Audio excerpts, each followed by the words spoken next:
My name is Renee Roberson, and I'm a writer and host of the podcast Missing in the Carolinas. It's no secret around here that I dabble in true crime writing and reporting. While the genre has always fascinated me, I never imagined it had the potential of becoming an income stream. But with true crime being more popular than ever, think of all the networks, streaming programs, books, and podcasts out there, I believe it's possible to make money writing about it. I used my curiosity to start up a podcast about missing people in North and South Carolina. At first, I envisioned writing about unsolved cases.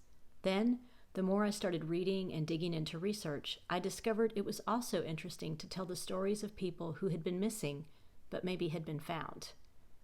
Was there a mysterious story behind what happened to them? Was their disappearance tied to another case? Now I try to provide a balance of unsolved cases and solved cases.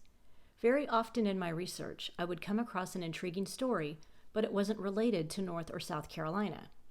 I would write about these for my blog, and now the majority of my writing blog is true crime. These posts could one day turn into a book proposal if I organized them the right way, along with my other research I've collected for the podcast. How do you know if a subject is worth writing about? Here are a few stories I've tackled.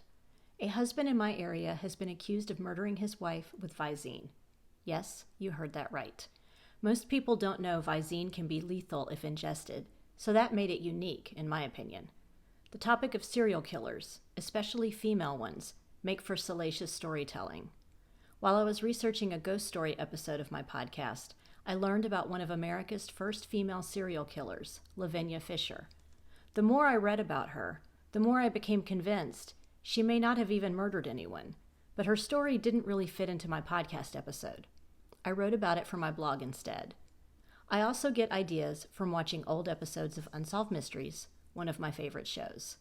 The ideas for true crime topics really are endless. But can you actually make money writing about true crime? You bet. Do you listen to any true crime podcasts or watch true crime YouTube vloggers?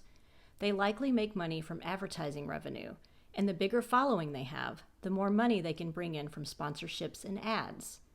Go to freelance work-for-hire sites like Upwork or Fiverr, and you'll find many opportunities for true crime writers, from writing book proposals, editing articles, or writing for podcasts.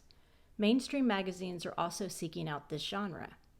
I recently pitched Cosmopolitan with 2 ideas, and while they were rejected, the editor emailed me back and forth the same day with tips on how to narrow my queries a bit for their demographic.